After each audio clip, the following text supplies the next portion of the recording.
Music. Mankind's art for the ears. Ever since our humble beginnings, most of us have been blessed with a sense of hearing, but we needed something to serenade it, to give it some love. So we smacked rocks together, and we kinda like that. So then we smacked them even more, sometimes harder, and sometimes even lightly, and we kinda like that. Then we started making sounds with our voices, and then made the genius idea to smack rocks together at the same time. Ta-da! Music was born, and we also kinda like that. So then, we invented instruments, created music, invented even more instruments, and created even more music, until we arrived to today. Throughout history, all kinds of music was born, and rose to prominence in different time periods. But what about today? What's really the hate of this generation? Electronic music, dubstep, K-pop? Well, I've got something better.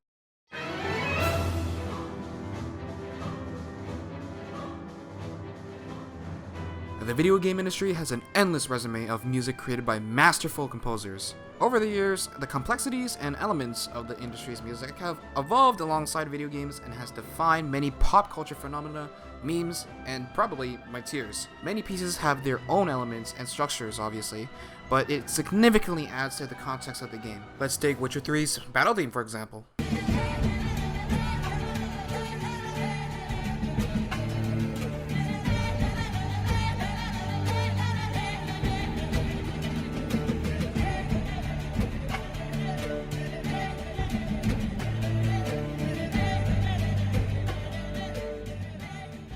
There's this kind of repetition to the lyrics for Silver for Monsters, with the the last note will be very accented to keep the intensity rolling, and this allows the vocals to be the puppet master of the piece, controlling the rhythm and tempo to however intensity they see fit as the song develops from the beginning. Above all else, the composer really wanted the piece to be very upbeat and syncopated, which makes battles feel more like a dance with the enemies. All of these instruments being used for this game for one song is possible now because of the technological advances in the gaming industry today. Games are able to utilize a wide variety of instruments and styles into their worlds, unlike how it was with 8-bit video games back then. Let's take Super Mario World as a great example.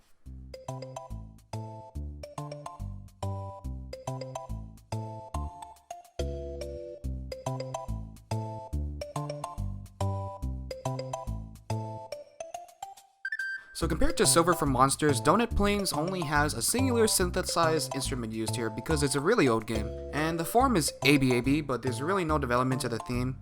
It doesn't really change throughout at all, so it's a really static kind of rhythm. It has a monophonic texture with the melody line being really catchy, and that's probably why so many editors use it in YouTube gaming videos and how the song has been listened to for so many times. It has a really nice rhythmic pattern with repetition since it's the overworld theme, which is where the player just gets to choose what level they play.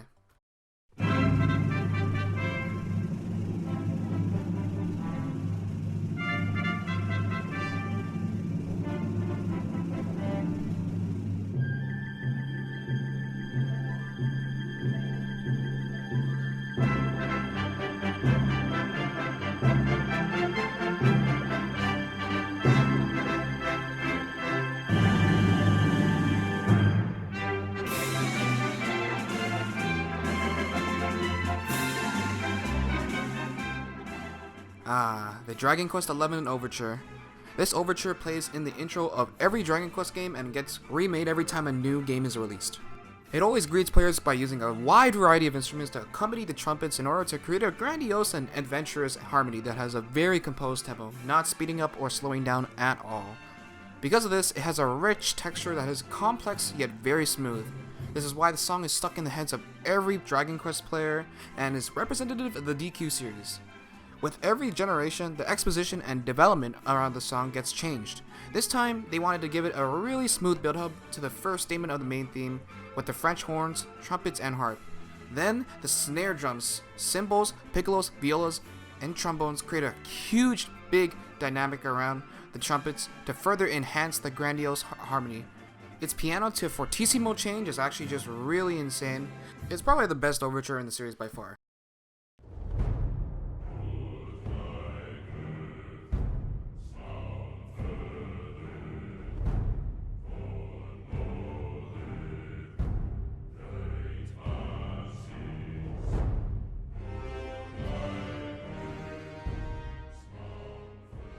2018's Game of the Year, God of War. Its title track is simply amazing. The game is set in a universe with Norse mythology, so to have the main theme sung in Icelandic is very immersive, but it also feels very ancient and very godlike, no pun intended. The first statement of the main theme is very rough and dense. Then as the piece gets even more developed, it becomes packed full of vocals, with supporting instruments blending in the background to accompany the melody sung. The recapitulation at the end is a loud forte that sends chills down your spine, finishing off with a fresh return to the rough and dense main theme from the beginning, leaving you speechless. The simple rhythm and steady tempo allows the song to gradually build a sense of intensity and overwhelm the audience over time. Very representative of the game's pacing itself, actually. Very funny.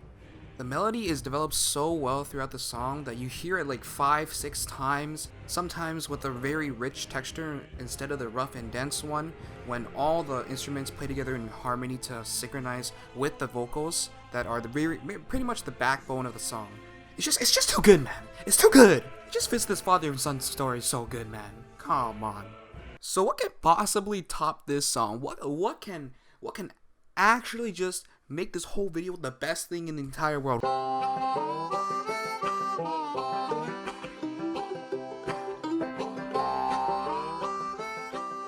house building theme. That's the song title. That is the song title. A house building theme. With a steady, simple rhythm, a catchy melody. That's in a pop song like form. With the banjo, mandolin, and guitar, some other instruments giving it some melodic support. Probably the best country song I've heard in my life. I can get behind this. Red Dead Redemption 2 is pretty good. Psych! I'd rather do an epic song for an in-depth analysis. Sheet music and everything. We're about to do some next level stuff.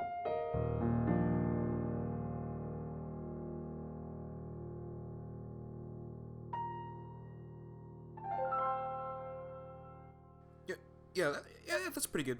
I can do this. 2017's Game of the Year, The Legend of Zelda Breath of the Wild, is set in a post-apocalyptic world where nature has pretty much taken back everything in the game's last 100 years. So what piece are we analyzing from this game? I want to go over this song since I want to show you all how much this impacts the game experience itself as well as how unique this piece is. Interestingly enough, the piece is divided up into multiple phrases that can actually be played in any order according to the arranger, which is really unique. If you look closely, you can see that all the phrases pretty much require the musician to hold down the pedal all the way with a piano dynamic. Doing so preserves the ambient texture that is essentially the core of this piece. As the sound director of this game says, the game's background music centers around the piano in order to really emphasize and accentuate the ambient sound heard. This allows the game to be more peaceful and authentic as the player walks around and takes in the environmental scenery of an empty post-apocalyptic world. It has no overarching structured form to it, but these small piano phrases are there to be played in an improvised order, and it adds so much to the game's atmosphere, sucking you in to explore the seemingly mysterious and new world, which is probably why the tone of the track seems so distant as well. It doesn't try to excite you, but accompanies the player with a lonely mood. The piece is played in an E-flat major, starting with the intro in a 4/4 time signature, with both hands starting out separately to achieve that peaceful mood as it allows the listener to distinguish and take in each note at one at a time. And then at random, phrases from part A or the first page are played, eventually transitioning into G-flat major key signature with a very high D-flat note. Same thing happens here as phrases from part B or the second page are played. Then it transitions back to part A with 2 half notes, and then the cycle is repeated over and over until the pianist gets tired. With the piece played in E-flat and G-flat major, it makes sure to not let the audience feel so sad when listening to it, and has this sense of serenity when combined with the eighth notes leading to half notes or dotted half notes in multiple phrases. The arpeggio signs on some of the notes also add to this as well.